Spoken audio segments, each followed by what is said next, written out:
पहिरियों त कोशिशि कई अथसीं ॻाल्हियूं सभिनि धुरनि जूं तक़रीबन हली वियूं आहिनि ऐं जेको आहे कुझु शयूं थोरियूं एविडेंस बचा कुझु माण्हू कोन हुया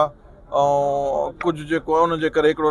कुझु शयूं वेरीफाई करियूं आहिनि गवर्नमेंट खां बि शायदि गवर्नमेंट खे थोरो अंदाज़ो आहे सभिनि ॻाल्हियुनि जो उन्हनि खे वेरीफाई करे 2 तारीख़ इंशाल्लाह घोटकी में जल्दी विदिन अ वीक थी वेंदी। सुभाणे तारीख़ ते पर सुभाणे मरण जतों जो फ़ैसिलो रखियल आहे उहो बि डेली माण्हू मरनि था उहो 2 ॾींहं फ़ैसिलो आहे उहो चेंज नथा करे सघूं जॾहिं मथियों हिन नेक्स्ट वीक में इंशाल्लाह वीक जे अंदरि को का डेट रखी उन खे फाइनल करे छॾींदासीं। ॻाल्हियूं हली वियूं आहिनि बाक़ी कुझु शयूं फाइनल करणियूं आहिनि। छा आहे त जिते खूननि जो मसइलो हूंदो आहे उते माण्हू ॾाढो मोहतात आहे त कंहिं बि माण्हू सां का ज़्यादती नथी वञे उहो कंहिं जॾहिं एतिरो ॿार नथो खणी सघे त कंहिं हिकिड़े माण्हू सां बि ज़्यादती थिए हर माण्हू जो जेको अज़ीज़ मोल आहे उनजो असांजे मथां हिकिड़ो ॿार आहे त उनजा उन सां पूरो इंसाफ़ थिए। सरदार साहब ही जेको घोटके जो तकरार आहे वॾो तकरार आहे ऐं हुनजी फतवा बि वॾी आहे चयो पियो वञे तॾहिं बि 1.5 लाख पियो आहे त जेके पुलिस जा हथों चयो पियो वञे त धुरनि जा माण्हू मारिजी विया आहिनि उन जे करे 1.5 लाख थियो आहे पोइ ते जेका फतवा वञे पई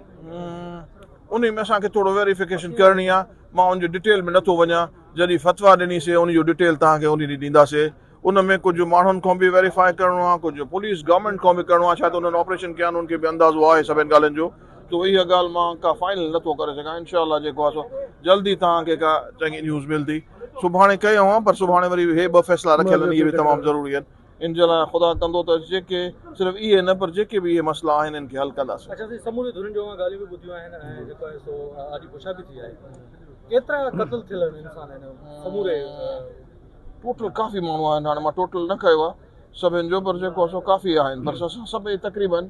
100% ॿुधी छॾियूं आहिनि सॼियूं ॻाल्हियूं हाणे उनखे थोरो टोटल कंदासीं त उन में छा थींदो कहिड़ा माण्हू काॾे वञनि था कंहिं ते बीहनि था कंहिं ते नथा बीहनि के कूड़ियूं तोहमतूं हूंदियूं आहिनि कुझु घणो मसइलो हूंदो आहे न इहो पोइ ई फाइनल करे ॿुधाईंदा। अच्छा सर इन में जेके ऑफिसर क़त्ल थियल आहिनि पुलिस ऑफिसर्स ऐं एहलकार उन्हनि जो मामिलो छा बीठो?